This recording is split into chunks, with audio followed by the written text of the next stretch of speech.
Así que vamos a estudiar la palabra del Señor hoy y quiero tener una oración primero y luego entonces entramos en el estudio.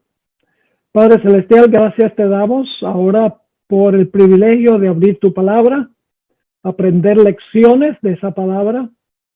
Pedimos la conducción de tu Santo Espíritu. Te ruego que transformes nuestros corazones y escribas tu ley en nuestro corazón. Te lo pedimos en el nombre de Jesús. Amén.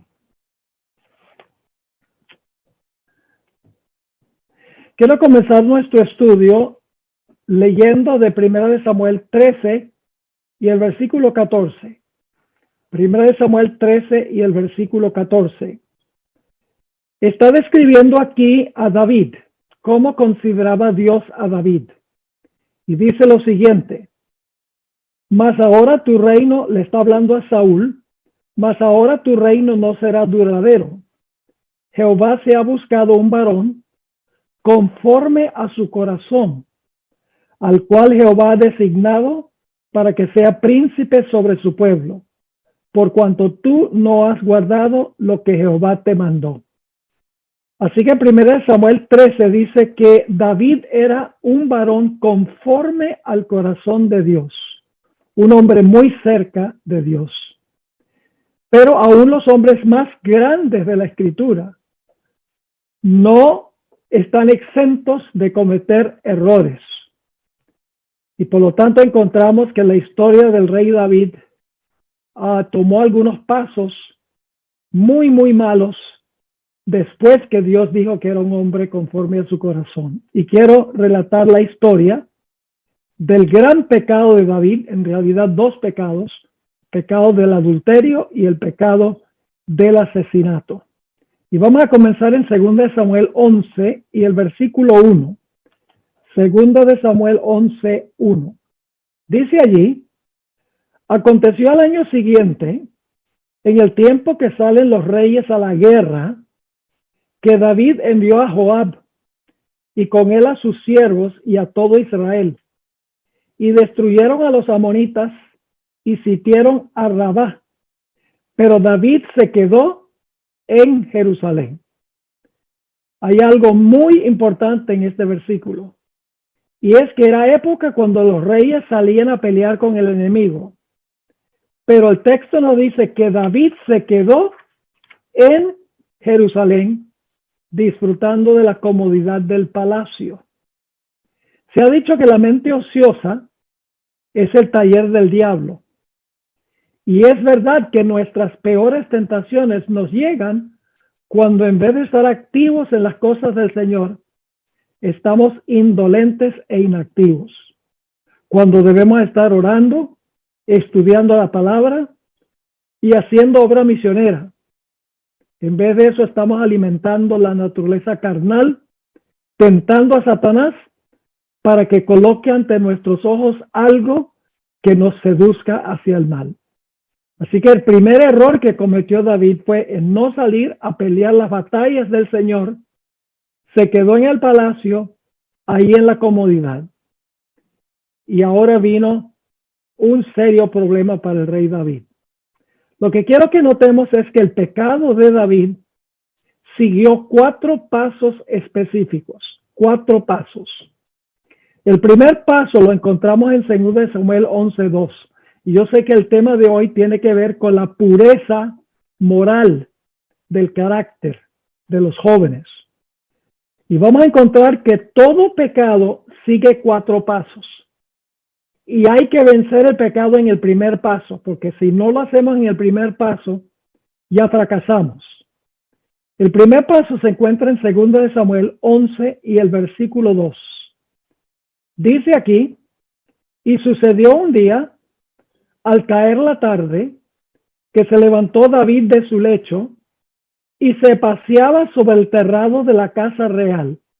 Es decir, está cómodo, está tranquilo, paseándose por el palacio cuando debería estar guerreando contra el enemigo. Y dice en la segunda parte del versículo: y vio desde el terrado a una mujer que se estaba bañando, la cual era muy hermosa. Ahora, en este paso número 1, todavía no ha surgido el pecado. El paso número 1 es la tentación. Para evitar la tentación, habría que andar con los ojos cerrados, pero aún así tenemos nuestra imaginación. Así que el hecho de que David viera a esta mujer no era pecado. El pecado está en seguir viendo. Fue Lutero el que dijo que no podemos impedir que los pájaros vuelen sobre nuestras cabezas, pero sí podemos impedir que hagan un nido en nuestro cabello. No podemos evitar que nos sobrevengan tentaciones, pero sí podemos evitar que haya un asidero en nuestra mente. Por ejemplo, durante la Edad Media, los monjes se encerraban en los monasterios para huir a las tentaciones de la carne, pero el problema es que llevaron sus mentes consigo al monasterio. Así que el paso número 1 todavía no es pecado. Lo que David debería haber hecho era dejar de mirar, porque la tentación vio la tentación momentánea, pero debería en ese momento haber volteado y entrado al palacio. Pero ahora vino el segundo paso. Se encuentra en el versículo 3. Envió David a preguntar por aquella mujer. Y le dijeron, aquella es Betsabé, hija de Eliam, mujer de Urías Eteo. Ahora, nosotros como adventistas enfatizamos que el pecado es actuar mal, que el pecado son malas acciones. Pero en realidad el pecado se origina cuando pensamos mal. El pecado no se origina con acciones malas, sino con malos pensamientos. David debería haber dado media vuelta y partido inmediatamente, pero continuó mirando e indagó quién era esa mujer, porque ahora la codició. La codicia ya es pecado interno, aún antes que se manifieste en la acción. Por eso Jesús dijo en Mateo 5, 27 y 28, oísteis que fue dicho, no cometerás adulterio. Pero yo os digo que cualquiera que mira a una mujer para codiciarla, ya adulteró con ella en su corazón. Es decir, el adulterio es algo que ocurre en la mente, antes que ocurra en la acción. Santiago 1, 14 y 15 describe el proceso. Dice aquí Santiago, cuando alguno es tentado, no diga que es tentado de parte de Dios, porque Dios no puede ser tentado por el mal, ni él tienta a nadie, sino que cada uno es tentado cuando de su propia concupiscencia es atraído y seducido. Entonces la concupiscencia, es decir, esa es la codicia, después que ha concebido, da a luz el pecado. Y el pecado, siendo consumado, da a luz la muerte. Así que primero viene la concupiscencia, el mal pensamiento. Luego entonces eso nos seduce y viene entonces el pecado, da a luz el pecado, la acción, y luego entonces finalmente lleva a la muerte. Por eso en Proverbios 6:25, el sabio Salomón dijo lo siguiente, no codicies en cuanto a la mujer, no codicies su hermosura en tu corazón, ni ella te prenda con sus ojos. El pecado comienza con los ojos, no comienza con la acción pecaminosa. Así que el primer paso es la tentación, no es pecado. Pero cuando se permite que la tentación mora en el cerebro y se sigue pensando en eso, viene la codicia, que es el segundo paso. Y luego, automáticamente viene el tercer paso, que es la acción o el acto. Se encuentra en el versículo 4. Y envió David mensajeros y la tomó. Y vino a él y él durmió con ella. Luego ella se purificó de su inmundicia y se volvió a su casa. Así que fíjense que la codicia, que el pecado en la mente, ahora se convirtió en pecado en la acción. Y esto nos lleva al paso número 4. Paso número 4 es que ahora David tiene que ocultar el pecado que ha cometido. Porque si descubren que él ha tenido relaciones sexuales con la esposa de uno de sus soldados más fieles, iba a causar serios problemas. Así que en el cuarto paso, David tuvo que tomar medidas para ocultar lo que había hecho. Al procurar esconder su acto, David añadió un pecado a otro, hasta que quedó atrapado con los lazos de su propia trama. Lo primero que procuró lograr es llamar a Urías del campo de batalla para que durmiera con su esposa, para que creyeran que el hijo que iban a nacer era de Urías en vez de David. En 2 Samuel 11, 6 al 10, encontramos la historia de cómo David trató de convencer a Urías que se acostara con su mujer. Dice en el versículo 10, entonces David envió a decir a Joab, envíame a Urías Eteo. Y Joab envió a Urías a David. Cuando Urías vino a él, David le preguntó por la salud de Joab y por la salud del pueblo y por el estado de la guerra. Después dijo David a Urías, desciende a tu casa y lava tus pies. Y saliendo Urías de la casa del rey, le fue enviado presente de la mesa real. Mas Urías durmió a la puerta de la casa del rey con todos los siervos de su señor y no descendió a su casa. E hicieron saber esto a David diciendo, Urías no ha descendido a su casa. Y dijo David a Urías, ¿no has venido de camino? ¿Por qué pues no descendiste a tu casa?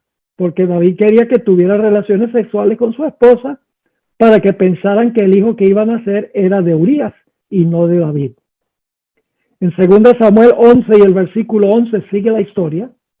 Y Urías respondió a David, el arca e Israel y Judá están bajo tiendas, y mi señor Joab y los siervos de mi señor en el campo. Y había yo de entrar en mi casa para comer y beber y a dormir con mi mujer. Por vida tuya y por vida de tu alma, que yo no haré tal cosa. Qué hombre tan leal a David y a Israel, que ni siquiera estuvo dispuesto de ir a acostarse con su esposa.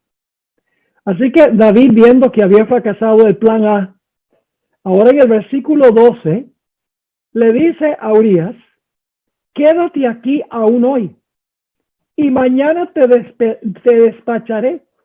Claro, con las esperanzas de que Urías sintiera el deseo irresistible de acostarse con su mujer. Y dice, y se quedó Urías en Jerusalén aquel día y el siguiente. Y dice en el versículo 13, porque no le ha funcionado el plan a David de ocultar su pecado, y David lo convidó a comer y a beber con él hasta embriagarlo. Ahora lo emborracha porque dice, borracho se iba a dormir con la mujer. Y él salió a la tarde a dormir en su cama con los siervos de su señor, mas no descendió a su casa. Ahora David tiene un problema, porque Urías no quiso ir a dormir con su esposa cuando llegó. Aún después de borracho no quiso dormir con su esposa. Así que David tiene el problema de que ella está embarazada y el esposo no durmió con ella. Así que ahora David va a añadir otro pecado a su gran pecado de adulterio. En 2 Samuel 11, 14 y 15 dice, venida la mañana, escribió David a Joab una carta, que era el general de las tropas de David. Así que venida la mañana, escribió David a Joab una carta, la cual envió por mano de Urías. Tristemente, Urías no sabía que su decreto de muerte se encontraba en esa carta. Versículo 15. Y escribió en la carta diciendo, poned a Urías al frente, en lo más recio de la batalla, y retiraos de él para que sea herido y muera.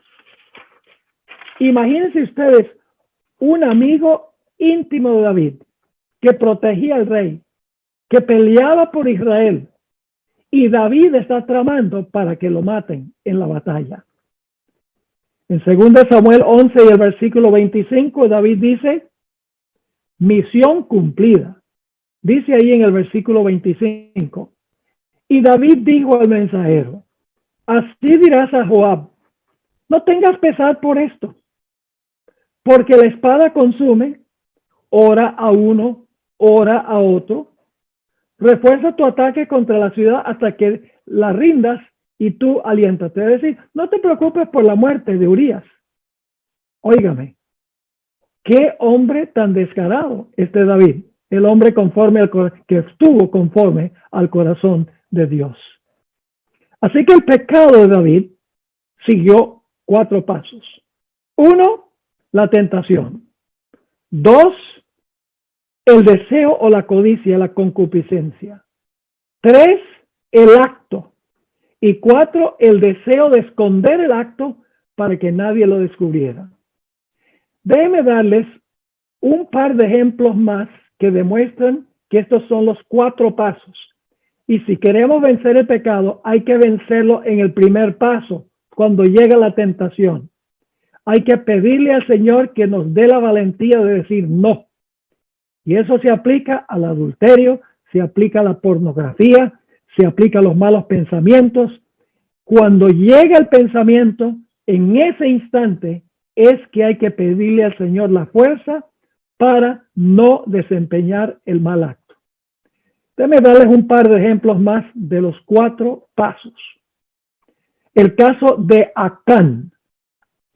Ustedes recuerdan que Dios le dijo a Israel que conquistara la ciudad de Jericó y que no tomara nada de lo que estaba en la ciudad para ellos, porque lo que estaba en la ciudad era el diezmo de la tierra prometida que se debía usar solo para el santuario.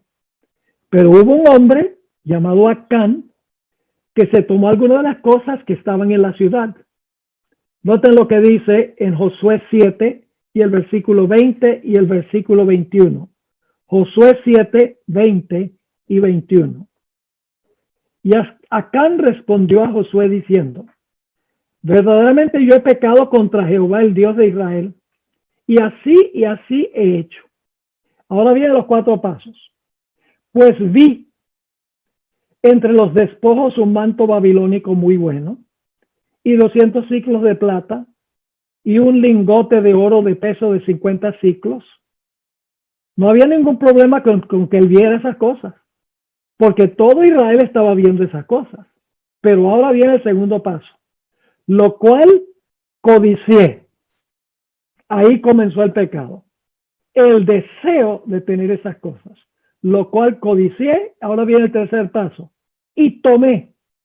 Ahí viene la acción. Y he aquí que está escondido. Ahora trata de esconder lo que hizo. Está escondido bajo tierra en medio de mi tienda y el dinero debajo de ello. Otro ejemplo de la Biblia, a donde se encuentran estos 4 pasos, es en Génesis el capítulo 3 y el versículo 6. El primer pecado de la historia, el pecado de Eva, de la historia de este planeta. Dice ahí en Génesis 3 y el versículo 6, y vio la mujer, todavía no es pecado, Eva está viendo el árbol y el fruto, y vio la mujer que el árbol era bueno para comer y que era agradable a los ojos. ¿Qué debería haber hecho Eva en ese momento cuando ella vio el árbol y la serpiente le habló? Esa fue la tentación. En ese instante ella debería haber dicho, me voy. Pero luego dice, sigue diciendo, y vio la mujer que el árbol era bueno para comer, que era agradable a los ojos y árbol codiciable. Ahí está el segundo paso. Para alcanzar la sabiduría, ahora viene el tercer paso, y tomó de su fruto y comió y dio también a su marido, el cual comió así como ella. Y luego, ¿qué hicieron Adán y Eva? Se escondieron después de su pecado en el huerto. Así que todo pecado sigue este proceso. El pecado no comienza con malas acciones, el pecado comienza con malos pensamientos, comienza en la mente. Y si se va a vencer el pecado, Hay que vencer el pecado en el pensar, no primero en el actuar. Ahora, cuando David codició, quebrantó todos los mandamientos. El 10º mandamiento dice: no codiciarás. En ese mandamiento se encuentra un resumen de todos. Vamos a mirar los mandamientos para ver si David en realidad desobedeció toda la ley. Porque Santiago dice que el que quebranta uno, los quebranta todos, particularmente el de la codicia. Yo pregunto, ¿deshonró David a su Padre Celestial? Claro. ¿Mató? Claro. ¿Cometió adulterio?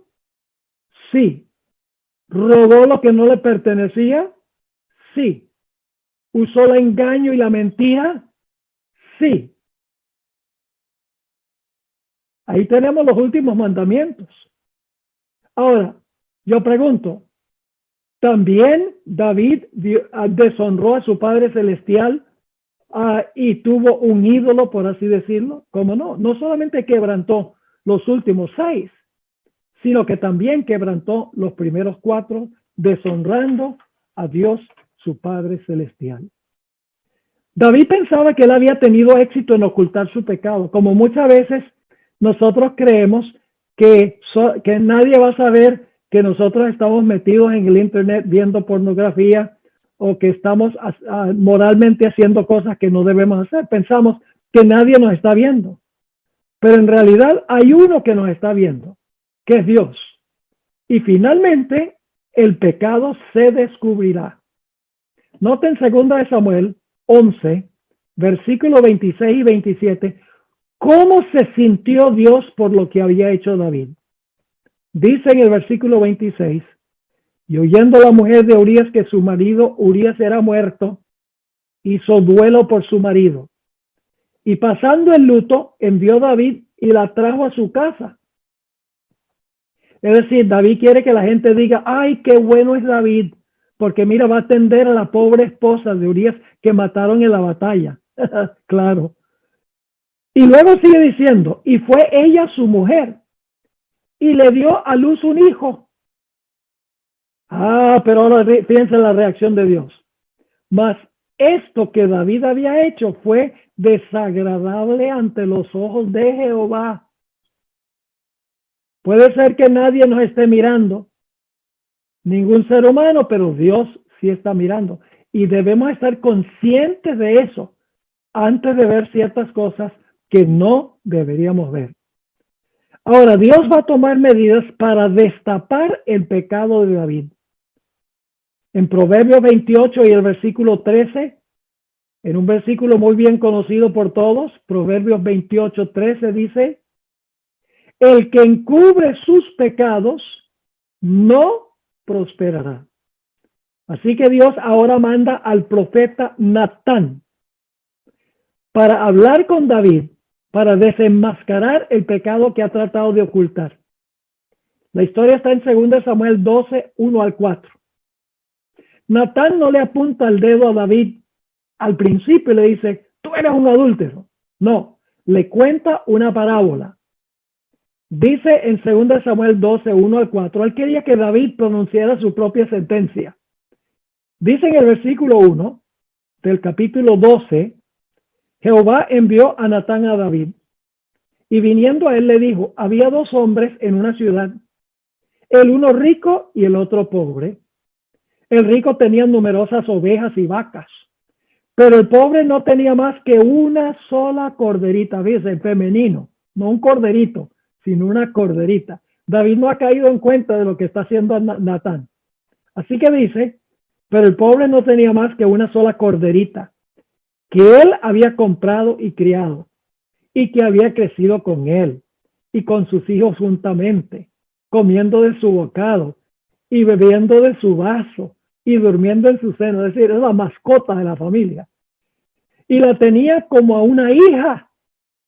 Y vino uno de camino al hombre rico, y este no quiso tomar de sus ovejas y de sus vacas para guisar para el caminante que había venido a él, sino que tomó la oveja de aquel hombre pobre y la preparó para aquel que había venido a él. David no ha caído en cuenta que la parábola está hablando de él. El pecado enceguece y nos lleva a juzgar a otros por el mismo pecado que somos culpables nosotros. David se indignó.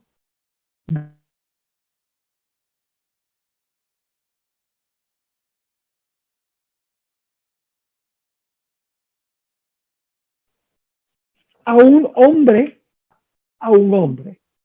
David no podía discernir la hipocresía de su propio corazón, pues su pecado lo había enceguecido. Así que ahora Natán le dice a David, bueno, David, ¿qué se debe hacer con ese hombre rico que le quitó lo único que tenía el hombre pobre, lo mató y se lo dio al viajero? Ay, David está indignado, está furioso. Segunda de Samuel 12, 5 y 6.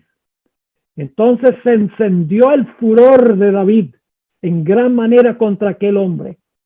Y dijo a Natán, vive Jehová, que el que tal hizo es digno de muerte y debe pagar la cordera con 4 tantos porque hizo tal cosa y no tuvo misericordia.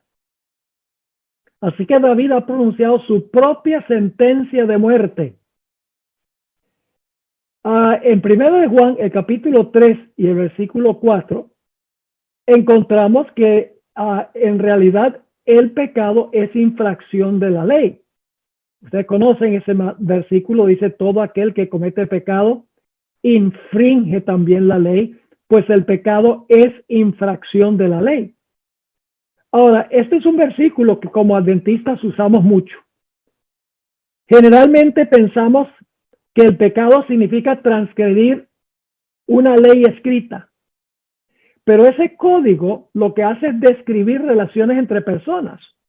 Y cuando violamos el código, rompemos relaciones entre personas. La ley nos muestra que la codicia es mala, pero hay mucho más involucrado.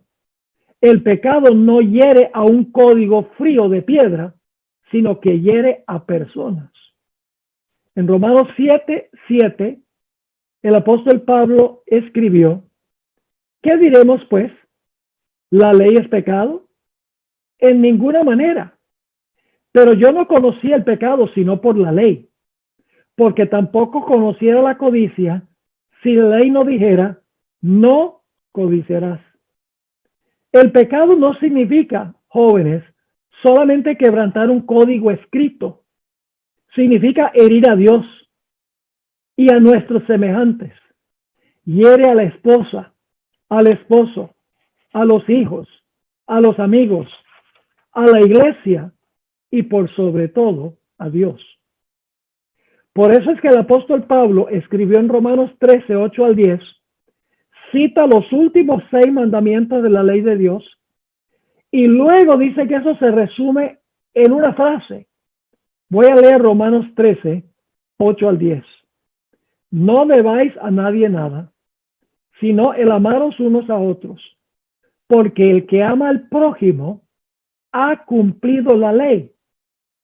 Es decir, los últimos 6 mandamientos no son solamente mandamientos legales que hay que obedecer, sino que describen relaciones interpersonales y cuando los quebrantamos ofendemos a las personas. Luego Pablo, después de decir que el que ama al prójimo ha cumplido la ley, entonces cita los mandamientos, porque no adulterarás, no matarás, no hurtarás, no dirás falso testimonio, no codiciarás y cualquier otro mandamiento. En esta sentencia se resume, amarás a tu prójimo como a ti mismo. El amor no hace mal al prójimo, así que el cumplimiento de la ley es el amor. Ahora, hay otra gran realidad en esta historia y es la tremenda misericordia de Dios. Pero antes de hablar de la misericordia de Dios para con David, quiero hablarles de las consecuencias del pecado de David. Ahora escuchen bien, Dios perdona el pecado, pero muchas veces Dios no impide que suframos las consecuencias de nuestro pecado. En el libro de Segunda de Samuel, en el capítulo 13 y el versículo 7 dice: entonces dijo Natán a David, tú eres aquel hombre. Así ha dicho Jehová Dios de Israel, yo te ungí por rey sobre Israel, y te libré de la mano de Saúl, y te di la casa de tu señor, y las mujeres de tu señor en tu seno. Además te di la casa de Israel y de Judá. Si esto fuera poco, te habría añadido mucho más. ¿Por qué pues tuviste en poco la palabra de Jehová, haciendo lo malo delante de tus ojos? A Urías Heteo heriste a la espada, y tomaste por mujer a su mujer, y a él lo mataste con la espada de los hijos de Amón. Pecados terribles, adulterio y asesinato. Y todo comenzó con codicia, todo comenzó en la mente, con no vencer en el primer paso, la tentación. Pero Dios es un Dios de gran misericordia. No hay un pecado tan grave que hayamos cometido que Dios no esté dispuesto a perdonar, con tal que nos arrepintamos y lo confesemos. En 2 Samuel 12, 13 y 14 encontramos la reacción de David. Entonces dijo David a Natán, pequé contra Jehová. Noten que no dice que pecó contra la ley. Pequé contra Jehová. Y Natán dijo a David, también Jehová ha remitido tu pecado. No morirás. Ese versículo que cité antes, el que encubre su pecado no prosperará, termina de una forma hermosa. Mas el que los confiesa y se aparta, alcanzará misericordia. En 1 Juan 1:9, un versículo que ni siquiera tienen que buscar porque es conocido, si confesamos nuestros pecados, Él es fiel y justo para perdonar nuestros pecados y limpiarnos de toda maldad. La misericordia, el amor y la gracia de Dios están más allá de la comprensión humana. Dios se negó a imponer la sentencia de muerte que David mismo había pronunciado sobre sí. Pero David no quería solamente perdón, sino que quería un corazón nuevo y limpio. ¿De qué sirve recibir el perdón por el pasado si no se limpia la fuente de donde salió el pecado? David quería la justificación y también la santidad. Cuando un joven comete actos indebidos moralmente, no es suficiente que ese joven confiese su pecado, se arrepienta del pecado, sino debe pedirle a Dios un corazón limpio. No solamente necesita la justificación, sino que necesita también la santidad. Por eso es que David en el Salmo 51, 1 al 4, escribió esto después de su pecado. Es el salmo de confesión y arrepentimiento de David. En el versículo 1 al 4 pidió la justificación. Ten piedad de mí, oh Dios, conforme a tu misericordia. Conforme a la multitud de tus piedades, borra mis rebeliones. Lávame más y más de mi maldad y límpiame de mi pecado. Porque yo reconozco mis rebeliones y mi pecado está siempre delante de mí. Contra ti solo he pecado y he hecho lo malo delante de tus ojos, para que seas reconocido justo en tu palabra y tenido por puro en tu juicio. Y luego en los versículos 7 al 10, David pide limpieza. Dice en el versículo 7, purifícame con hisopo y seré limpio. Lávame y seré más blanco que la nieve. Hazme oír gozo y alegría, y se recrearán los huesos que has abatido. Esconde tu rostro de mis pecados y borra mis maldades. Crea, oh Dios, un corazón limpio y renueva un espíritu recto dentro de mí. David no solo quería perdón, quería santidad. No solamente quería justificación, sino quería victoria sobre el pecado. Ahora, mencioné hace unos momentos que Dios perdona nuestro pecado pero muchas veces tenemos que vivir con las consecuencias.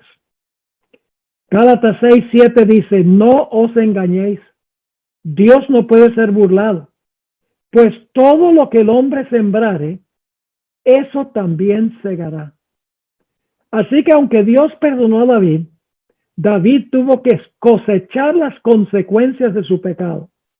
En 2 Samuel 11, 10 al 12, dice, por lo cual ahora no se apartará jamás de tu casa la espada, por cuanto me menospreciaste y tomaste la mujer de Urías Heteo para que fuese tu mujer.